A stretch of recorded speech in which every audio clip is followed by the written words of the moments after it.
Great. All right. Well, welcome everyone, and welcome to the launch of some groundbreaking affirmative intersex healthcare pathways resources. I'm honoured to be your host for today. My name is Melissa Fox, and I'm the Vice President of the Queensland Council for LGBTI Health, and I'm also the CEO of Health Consumers Queensland. Both our organisations are committed to a health system, including policy and services that are co-designed for and by those that they are for. And that's why I'm so excited today, because I think that these resources are really a best practice example of this. Intersex is an umbrella term for a diverse population of people with bodies and identities both different from each other, as well as endosex, non-intersex people. And the Queensland Council for LGBTI Health acknowledges the long-standing need for greater awareness of intersex issues, and that intersex health concerns can often be different from other letters of the acronym. This is why we've been proud to have supported the development of these intersex resources by modelling best practices within the sector, by collaborating with peer-led intersex organisations to develop the resources. I would like to begin this morning's launch and panel by acknowledging the traditional owners of the lands on which we're all gathered across Australia, and pay my respects to elders past, present and emerging. I would like to acknowledge people online who are with us who are Aboriginal and or Torres Strait Islander. I would also like to acknowledge the lived experience of people living with intersex variations who are with us today. I'd like to hand over to Sean now to play the Welcome to Country by Auntie Dawn Daylight.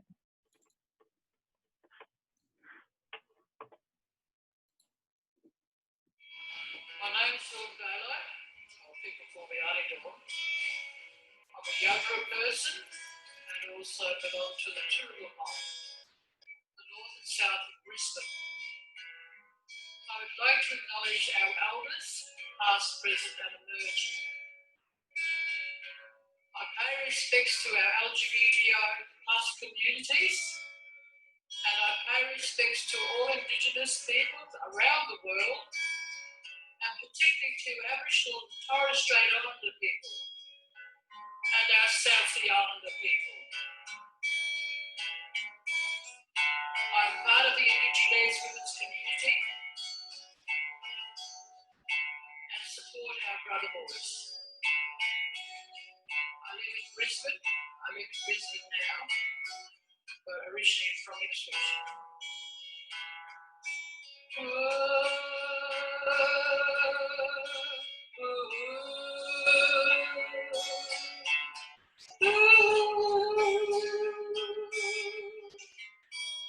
Always was, always will be, Aboriginal land.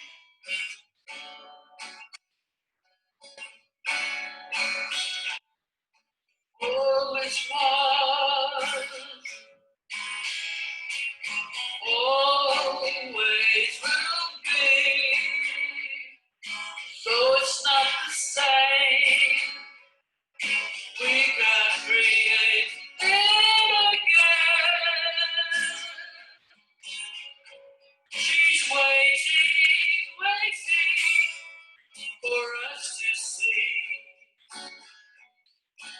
how it's meant to be.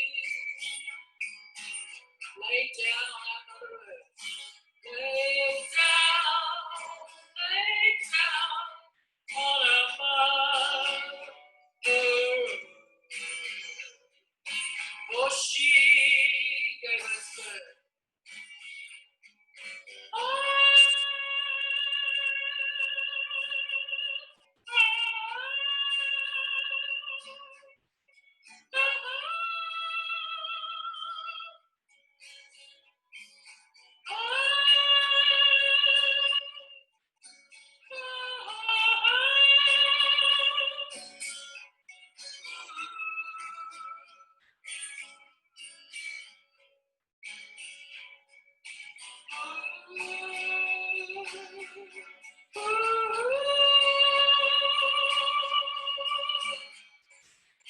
I pay respects to everyone, really.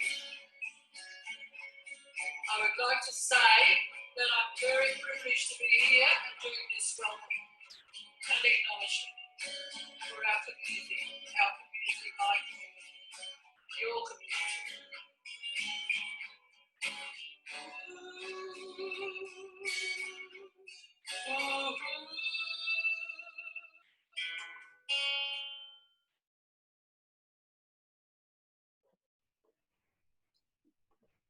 Thank you, Auntie Dawn. Thank you for a beautiful welcome to country as always. So as part of our activities this week to mark the Intersex Day of Solidarity on this Sunday, the 8th of November, I'm proud to host today's launch and panel discussion about the current state of health and social service provision for people living with intersex variations. You'll hear the inspiring lived experience-led journey of the creation of these resources and how they can assist services to become both intersex inclusive and affirmative, and about the Yellow Tick program and its role in supporting intersex inclusive practice. In particular, it is important to acknowledge publicly that human rights violations continue to occur in Queensland, particularly where deferrable medical interventions are administered to children who are unable to provide informed consent. Unfortunately, many LGBTI organisations may previously have not had the resources or expertise to effectively progress affirmative service delivery for intersex communities. And peer-led intersex groups who do have and did have this expertise remained chronically underfunded and marginalised. This is why QC is proud to have supported the development of these intersex resources by modelling best practice within the LGBTI sector by collaborating with peer-led intersex organisations to develop resources and create awareness around the issues that are most relevant to those with intersex lived experience. Indeed, after QC endorsed the Darlington Statement, it was a natural extension to help progress the demands outlined by the intersex community in that collaborative statement. And to do this, we needed and continue to need to hear intersex voices, sit with their often difficult experience of health, and actively work towards solutions that address current inadequacies and prevent future harm. And this work relies on many allies bringing diverse stakeholders to the table where all expert knowledge, including expertise within the intersex community, can be utilised to ensure the best possible outcomes for all members of all of our communities. And this is what happened last year and into the beginning of this year, with a collaboration after Bonnie approached myself, a collaboration between the Intersex Peer Support Australia, Health Consumers Queensland, QC, Intersex Human Rights Australia, came to the table with Queensland health representatives, including those from Clinical Excellence Queensland and Children's Health Queensland, to start the conversations about a better way of delivering care and providing peer support. And I'm hopeful that some of you are online today and have been able to join the launch. Because, as we all know, many of us have had a year we didn't quite expect to have when COVID hit. And it put a pause on those meetings, but it provided a wonderful opportunity for QC to be able to support Bonnie and many others to create these incredible resources. And that's what we're so excited and proud to be able to launch today. So before we move into the panel, just a few quick housekeeping hints. This session will be recorded and I believe shared afterwards. Encourage you to use the chat, pop your comments or questions in the chat and we'll try to get to them during the panel. And if not, I understand that there's a Facebook Live session afterwards where we're hoping to cover off on any questions that we don't get to. But without further ado, I'll introduce the panelists and start with a longtime friend of mine, Bonnie Hart, who has been working this year as a mental health project officer with QC.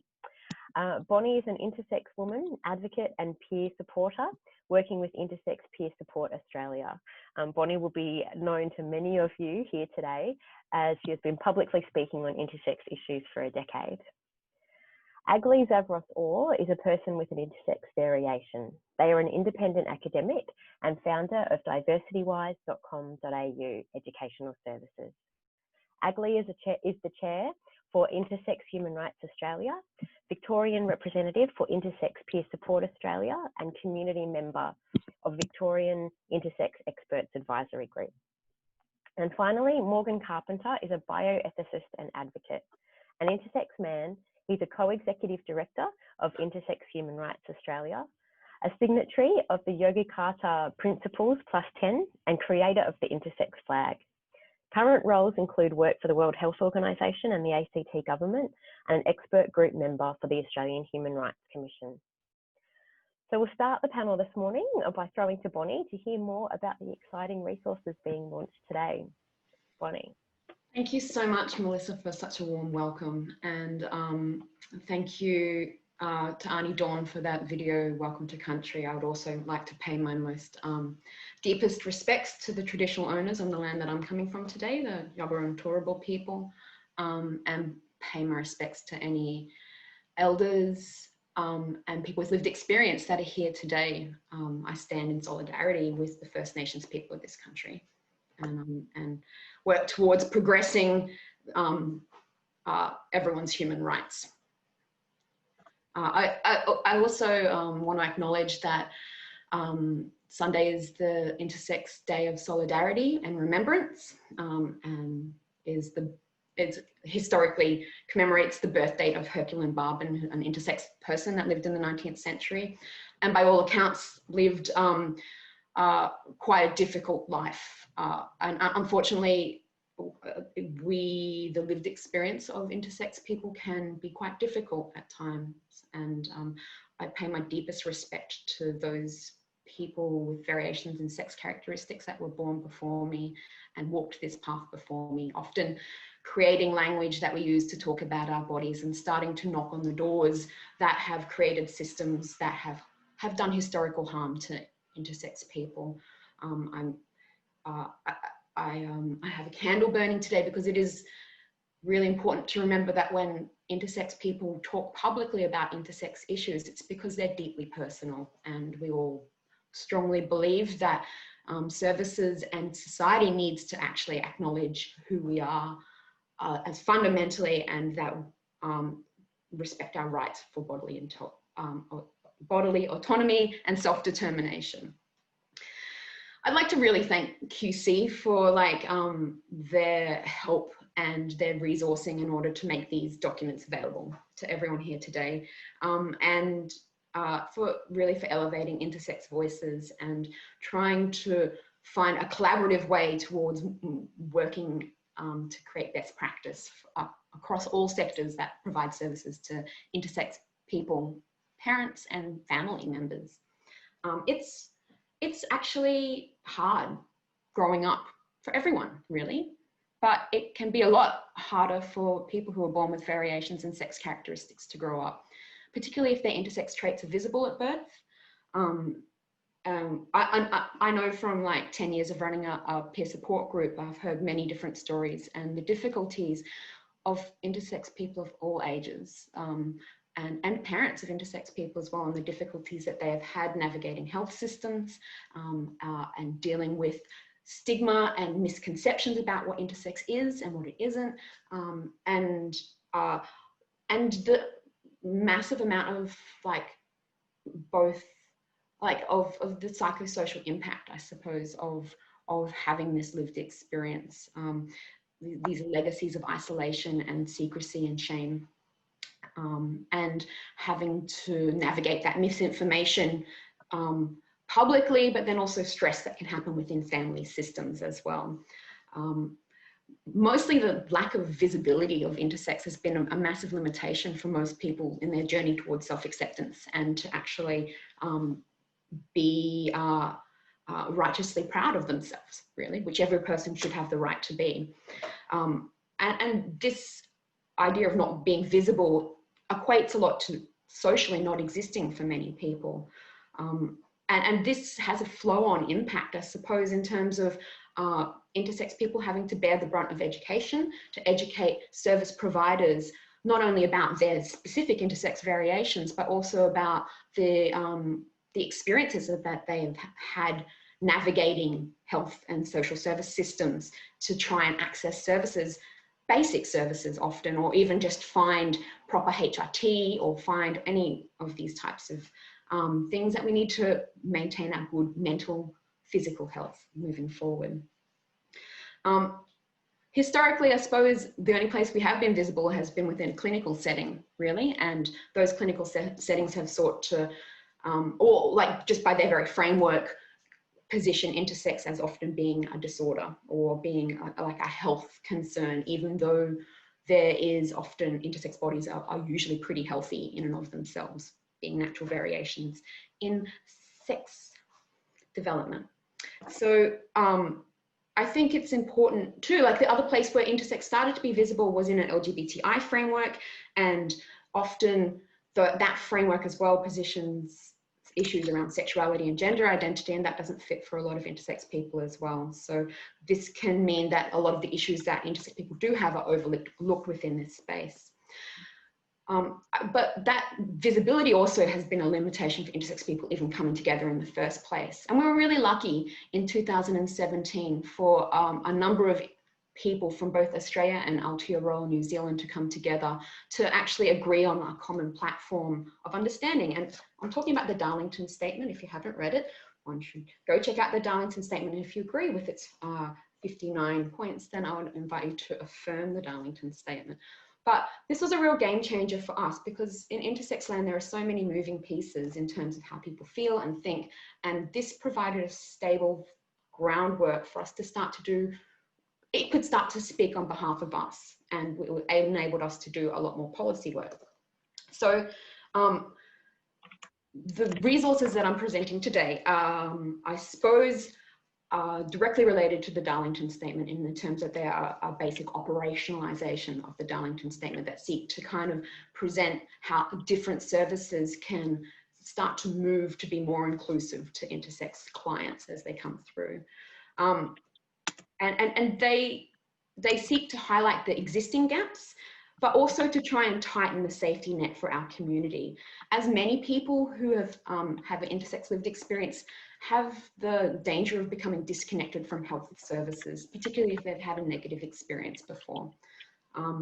So the resources themselves are both aspirational and practical, and they look to map new territory that have never really been presented in this kind of physical way before. So they were developed through a pretty rigorous peer review process where they were designed and taken to a group of intersex peers, and at multiple points of their development. And a lot of all of those comments were integrated into the documents that I'll present very shortly. I would also like to suggest that these are the beginning of the documents, so they will only seek to be improved as time progresses as well. So the documents themselves form the basis of a new community-led initiative, which is called the Yellow Tick. And the Yellow Tick is it is a part of like the Darlington Consortium that seeks to try and help organisations to make their services and programs more inclusive and ultimately safer for people who are born with variations in sex characteristics, their families and parents. And the Yellow Tick provides a single point for accessing resources and training that has been developed by intersex people that centre our voices and concerns and provide a degree of consistency and accountability within service delivery to improve the experience of clients, and also to open up new platforms for collaboration and communication. So without further ado, I will launch into the resources to give everyone an idea of what they look like. I also want to just bring in Agli and Morgan to the conversation as well. Hello, thank you and welcome, and thank you for being here today. We can't do any of this work on our own, so it's really great that you're here.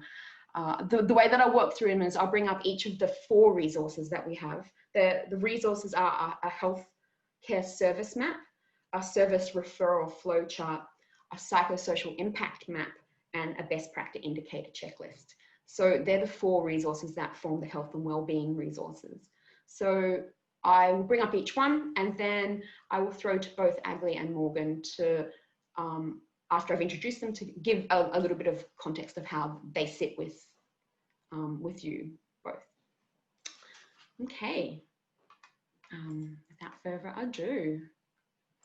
So the first resource is the Intersex Health and Wellbeing Healthcare Services Map.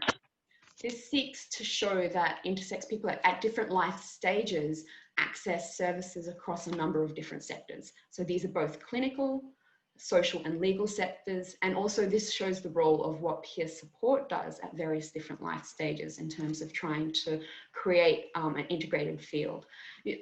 Peer support really does from an intersex point of view, lay the groundwork in terms of best practice and affirmative care and affirmative services, because it allows that continuity between different services and different isolated kind of reasons why someone might need this. So we can see that something that is specific to intersex populations is that concerns start in a prenatal scenario, as many intersex variations can be determined through amniocentesis and or through IVF processes as well. These services are also mapped across developmental areas as well in people's life. Realizing that different intersex people are and different specific variations become apparent at different life stages. That consistency between different stages is quite important, and it's really, this is kind of like naming all of the organizations or the different, I suppose, the different service providers that people might need.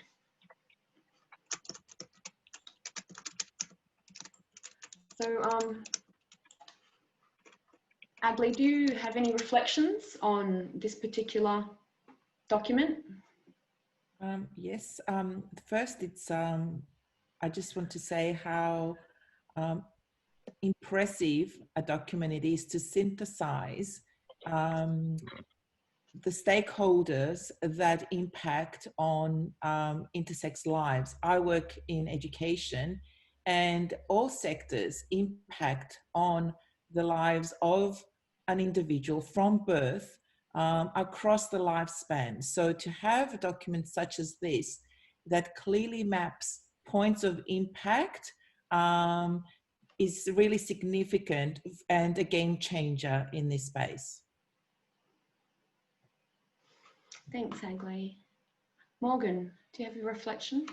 Yeah, thank you. I mean, just a kind of reflection, I think, on this, and it's also applicable to the other three resources. I think that, Bonnie, you've framed the discussion really well, focusing on the way in which our organizations have been engaged in community development over recent years and bringing people together and finding common ground to address the issues we face in common, and also to help to identify what those issues are.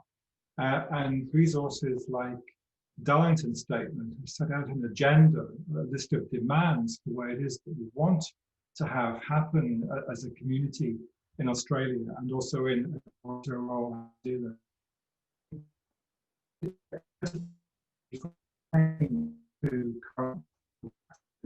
No result in a lot of harm.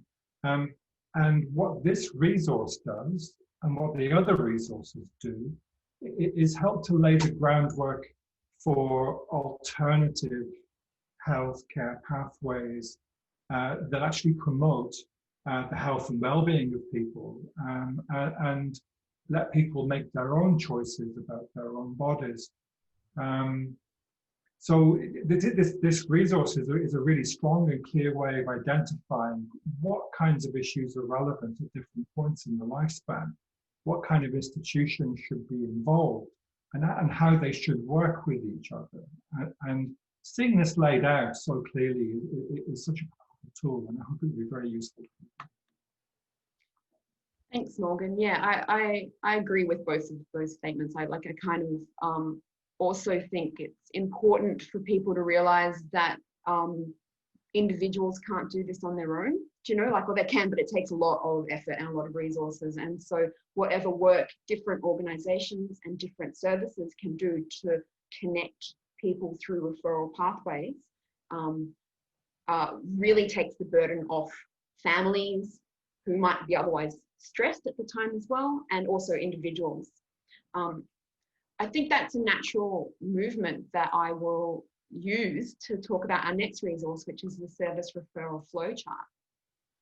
So this particular resource shows a pictorial demonstration of how those different sectors and services might speak to one another in an idealistic space. So this draws attention to the fact that best practice within intersex healthcare usually refers to a multidisciplinary team of specialists.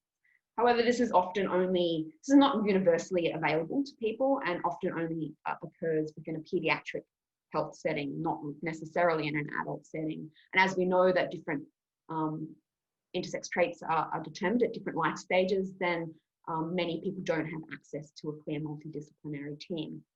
And some multidisciplinary teams may not have all of the individual specialists that are listed here.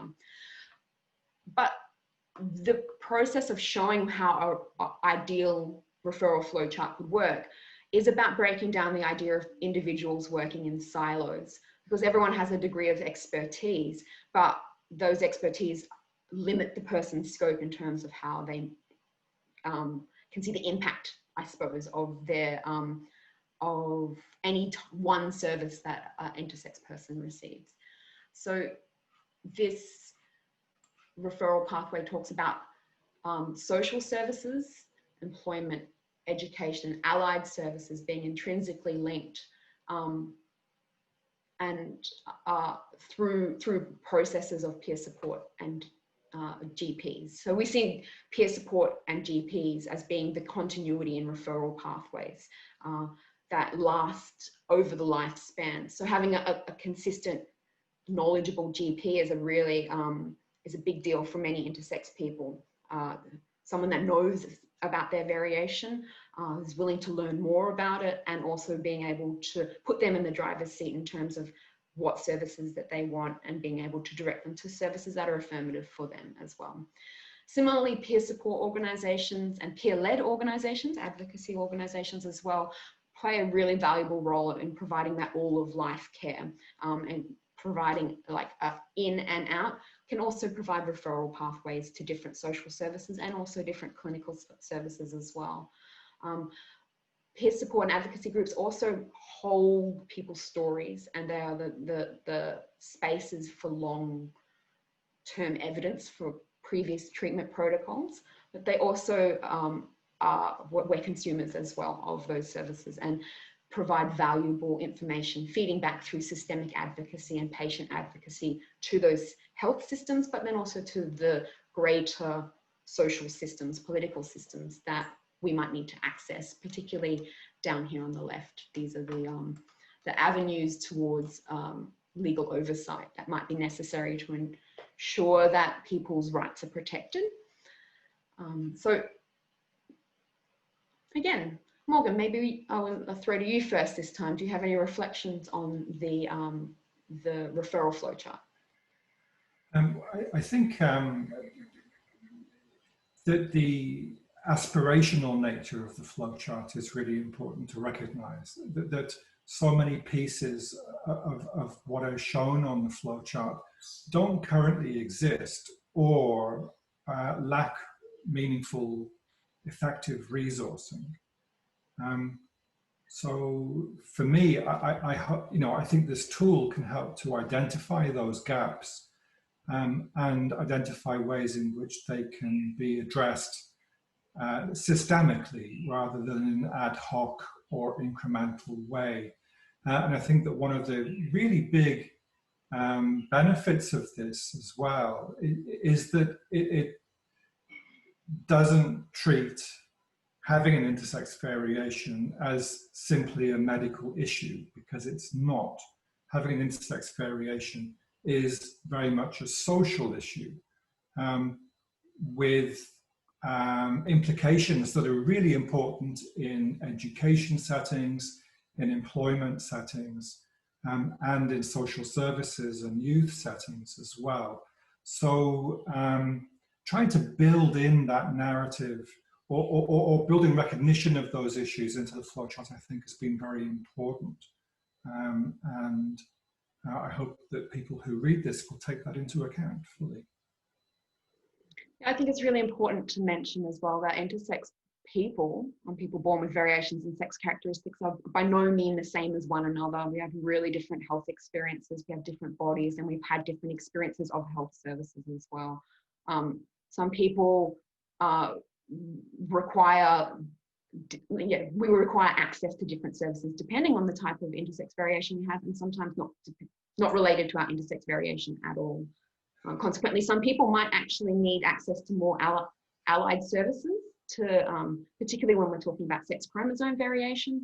And this is the real link between moving from a clinical space to like a social framework, because intersex people live in their bodies and we require support to be able to live well in our bodies outside of a clinical environment. So I suppose that's why allied services in this map links in with general practitioners, but also with peer support. So, and like obviously each intersex person might not need every single person in this multidisciplinary team as well.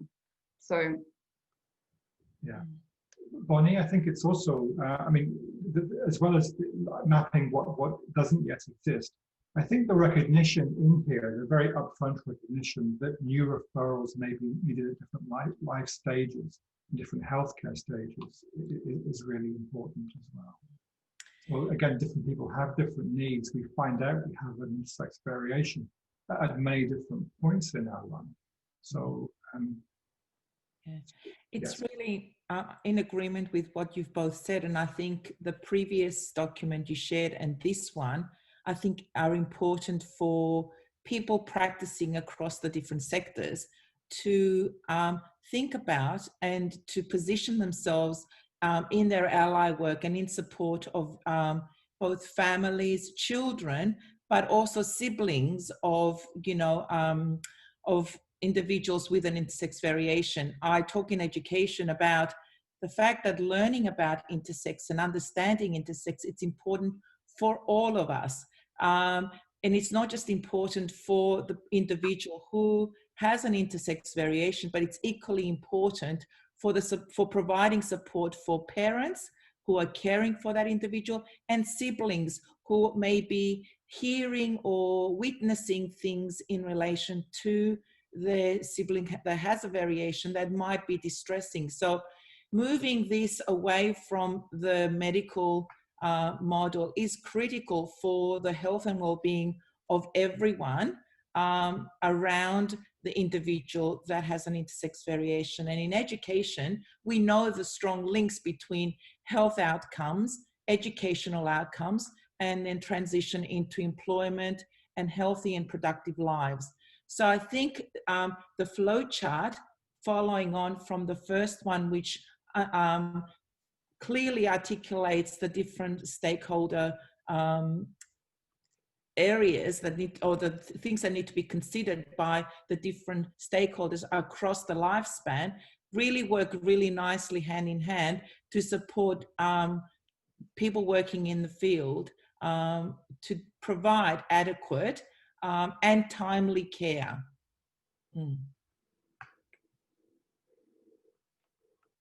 Thanks, Agri, and thanks, Morgan. I will move on to the next slide now, which is,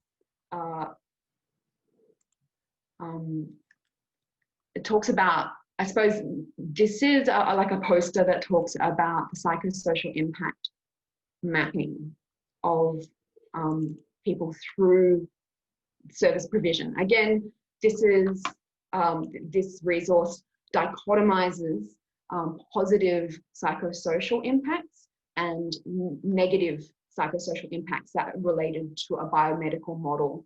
So people who walk this pathway may or may not hit each of these respective marks. So this is I suppose the first time anyone has tried to really document this, the impact, I suppose, of moving through a biomedical system and try and suppose how effective psychosocial support would work at different life stages through this pathway. So again, we talk about, because we're talking intersex, this starts in a pre-birth scenario where many intersex variations can be detected through amniocentesis, and some intersex variations are screened out through IVF. So this talks to the negative psychosocial impact of actually having particular intersex variations eliminated from the gene pool. So we start at birth and walk our way through at different points, talking about different intersex variations and the impact on both parents and individuals at different life stages, and particularly through moving through a clinical process of diagnosis, treatment or no treatment, and transition to adult services.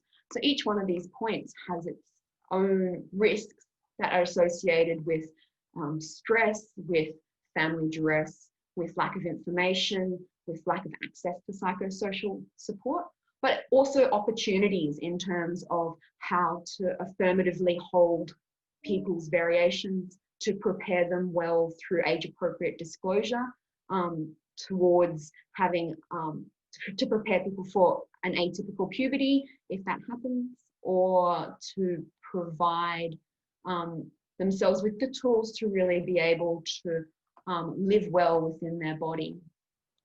And like the ultimate outcome of that is, I suppose, good health-seeking behaviour and continued health engagement if that person needs it. So again, we've dichotomized the psychosocial model by access to peer support and advocacy and no access to peer support and advocacy, moving to a final outcome where the person in a positive psychosocial sense feels safe and confident to seek support and the services that they need to live well within their bodies and within society. And conversely, on like a negative psychosocial outcomes is that ideas around feeling unsafe and having multiple barriers towards accessing services. So this is particularly, yeah, this is interesting. And so I suppose in the middle as well, we talk, these are lots of moderators, I suppose, that moderate all of the previous experiences. And they talk about whether the treatment has aligned with the person's affirmed gender, whether or not they're able to enjoy their bodies and they have a perception of being adults in the bodies that they have, and whether that is affirmative to them. If they believe that their best interests were served, if they can access affirmative treatments as adults, because often many people can't, or it's really costly. And sometimes people need ongoing reparative treatments to repair things that have happened in previous life stages. And whether or not they've maintained open relationships with their families. And also noticing as well that there are sociocultural risk factors that are associated with health outcomes generally, and whether these have been appropriately held at different stages of this pathway. So, Agli, would you like to give any reflections on this particular resource? Thank you, Bonnie. You've covered a lot of ground there. So I would affirm what you've said so far.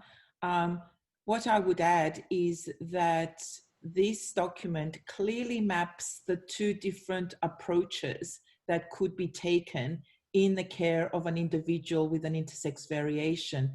Often it's quite traumatizing to advocate for oneself when we're searching for language to talk about our lived experience and the practices that have impacted on us. So in this document, I mean, what I'm seeing is the two different approaches that could be taken in supporting the efficacy of an individual in their lifespan. And so an affirming approach, and in education and in support of parents, I often talk about therapeutic teaching and therapeutic parenting. And I think this document really aligns with those principles in thinking about how do we care for and work with individuals with an intersex variation. In my field across the educational sector, from early years right through to tertiary education, and thinking about, you know, how our settings, how our programs, content delivery might intersect with the lived experience of an intersex person, and how that might actually impact on their capacity to learn and to attain educational outcomes that then lead into other health outcomes, employment outcomes, and the like. So I think this document with the other two really starts to articulate really clearly the two different ways that we can impact on individuals with an intersex variation. One being a positive, affirming, and the other one that we really need to be working hard to move away from. And that will be the next stage in the work, I suppose, as we move towards attaining the yellow tick, to be moving more towards the blue affirming space rather than the orange space. So I really like this document in showing us which way we should be moving in affirming of the Darlington Statement, but in also thinking about and taking action. I think it's important to acknowledge as well that many of the interventions that intersex people receive when they are too young to consent to those interventions are based on psychosocial rationales. So protecting the intersex child from the future stigma of being different. Yeah. And so that's those rationales are based on a whole bunch of norms, ideas, and perceptions and biases and cultural biases and as Absolutely. well. So, yes. Yeah, and as you know, Bonnie and others, you know, the rationale why often doctors suggest for medical intervention at the early stage to fix, correct, put right, all those terms that are used, are to, and they use the rationale of helping the individual adjust to, you know, their family life, their community life. And as we work to challenge those harmful perspectives that impact negatively on the lives of individuals, which is articulated in this document, and we move away from impacting on bodies through surgery and allow for those bodies to live healthy lives, participating fully in all aspects of society. I think it's really important to then understand how do we create safe and supportive environments using this pathway.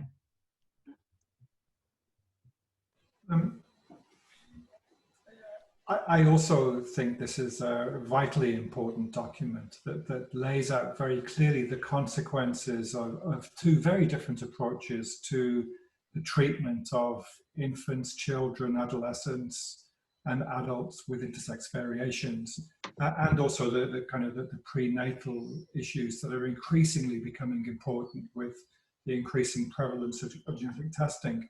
I mean,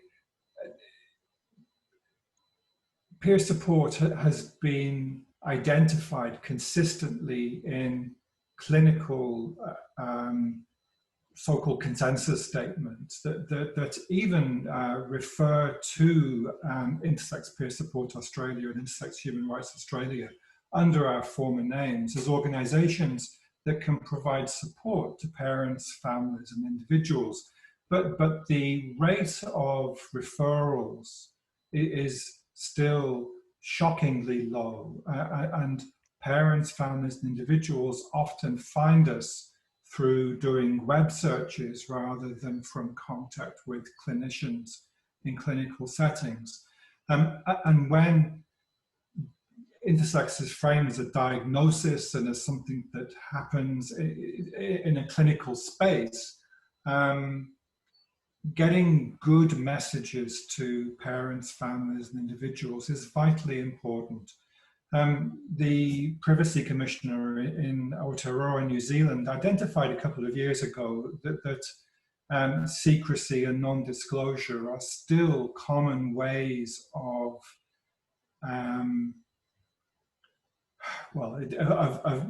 there are still common experiences for people. It is still the case, according to the Privacy Commissioner in Aotearoa, New Zealand, that many people grow up not knowing about their bodies. and not knowing, and their families even not having the full picture of what it means to have an intersex variation. And that's really difficult because it means that people can't make really informed decisions. And this notion of making informed decisions and informed consent is supposed to be at the heart of clinical practice. So that we can see how, you know, a lack of information, lack of full disclosure has significant consequences for individuals, for their lives, and for the kind of experience that people go through. And just to give an example, in Queensland, a family court case in Queensland just a very few years ago talks about how a child was deemed to benefit from sterilization deliberately before she was able to understand the nature of the procedure. So we can see how non-disclosure can often form part of a clinical approach, and that's one that this very much tries to challenge, because those clinical approaches are grounded in ideas that secrecy can help to mitigate stigma and shame, but in practice they don't do that. Stigma and shame happen when you have a secret, or when you're aware of a secret, or when you feel like you can't talk about your body in affirmative ways. So this really maps out, I think, some positive ways that can make real differences to people that are growing up. Yeah, thank you, Morgan. I agree. Like, it's, I think it's important to, like, this map was developed. It's been very difficult in the past to be able to actually evidence what lived experience has said, because many people are not connected with the research or with clinical spaces, so their voices aren't elevated in this way. So this map has been developed using intersex lived experience and access to many peers who are, but then also cross-reference with current psychological literature as well. So that's the background.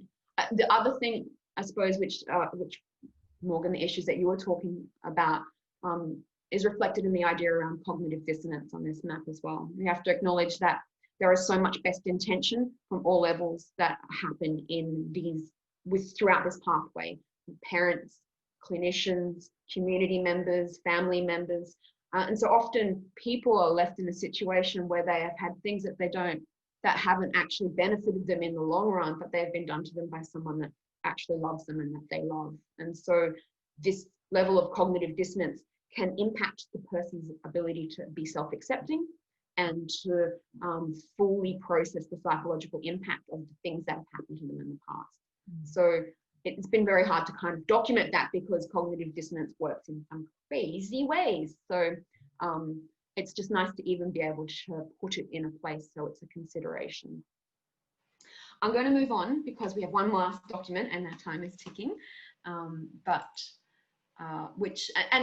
I suppose the last document is a process tool, which is a series of, this is a booklet that talks across best practice indicators for a number of different service providers. These practice indicators are across, they're across primary care, across mental health, across healthcare specialists, peer-led organisations, so intersex organisations, social services, education, and employment. So these indicators are dually mapped onto issues that are highlighted in the Darlington Statement, which we call, which are our community standards of this particular time. But each indicator is also mapped on relevant accreditation standards that already exist within the different services. So within a primary care scenario, these indicators are mapped against the RACGP standards for general practice, 5th edition. The mental health is mapped against the National Practice Standards for Mental Health Workforce, and etc. So like health specialists, we talk about the National Safety Quality Health Service Standards. And for example, education as well, which we talk about the ACE QA National Qualification Standards, AXL's professional standards, and the Australian curriculum. So this has done a lot of the work to try and see where people are already doing the work and how this might affect specifically to an intersex population and intersex clients and intersex students. So obviously this is a work in progress as well. And this also found is one of the foundational documents as well that can be used in the rainbow tick scenario. Sorry, the yellow tick scenario, which is like a complementary community-led initiative that is complementary to existing accreditation frameworks and existing kind of services that are directed towards intersex communities. So if people, yeah, Morgan, would you like to reflect on these best practice indicators? Well, they are best practice indicators. I think that they very clearly set out some principles that take the Darlington Statement and take standards that, as you say, already exist in settings like general practice, and apply them to the situations where different service providers are working with or for people with intersex variations. So it's a really clear and simple tool that people in those institutions can use just to check their practice and work out how well they're doing, and identify gaps that they can work on. And together with the yellow tick, that is a way in which those institutions can engage in a structured way with intersex-led organisations in Australia. That's a way in which institutions can then ensure that when they say they're inclusive, or when they say that they provide services to the intersex population, that they're actually doing that in a meaningful and affirmative way. Thanks. Yeah, I think it's really important, reflecting back on what we've said so far and the importance of this document. You know, in life, whether you're a parent, a teacher, a doctor, I mean, there are good intentions, but it's really important in moving away. And I often talk about unlearning and relearning, and that process of unlearning what we've all learned about bodies, you know, is really important. And I think this document guides us to stay accountable and to check the work that we're doing in this space. In education, how are we teaching children about bodies and body diversity? And what's the impact of that? You know, just from reading books and from, you know, biology classes sitting through biology classes and talking about puberty when that doesn't relate to you and what you're living through. Into adulthood, thinking about building safe, supportive relationships with a significant other, and having sexual relationships and being aware of that. So this document for me is significant in then putting into practice what we've already talked about, and also keeping ourselves accountable in the work that we do, so that we make sure that we are working in an affirming way to support people with an intersex variation, but everyone else as well.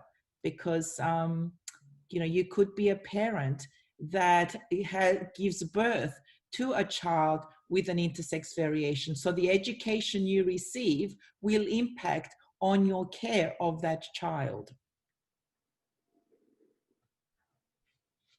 Great comment. There's so many questions and comments in the chat that we have not got a chance to get to. And I'm just going to let everyone know that we can move the conversation over to a forum on Facebook. We'll put the link of that into the chat and try and answer all of the questions that we haven't had a chance to answer here over there. I suppose we'll end today. We're talking a little bit about the yellow tick and how that might work. These resources are freely available for people to download to review and for personal use. The Rainbow Tick is a license-based system that allows people the ability to use these resources as a part of their existing programs. And the license includes some hours of consultation with intersex experts to be able to ensure that the program and the context that these information is presented is also affirmative and inclusive. The Rainbow Tick could be used, for example, for like larger LGBTI organizations or cultural competency, and Yellow Tick could be, as a community-led initiative, could be used specifically for an intersex context to be able to provide that richer level of information. So it's an invitation to invite people in to ensure that the services that they're providing are really best practice. So thank you for everyone for coming today. Thank you, Agli and Morgan, for your wisdom and for your reflections on these resources. I'm going to stop sharing and bring everyone back together. Thank you so much. And I look forward to speaking to all of you more over on the Facebook chat, and hopefully answering any of your questions over there. So thanks everyone for coming today, and utmost respect to all of the intersex people here today, and people with lived experience, and happy Intersex Day of Solidarity on Sunday. Thank you, everyone. Thanks, everyone, and congratulations, everyone. Such amazing resources. Thanks for joining us today.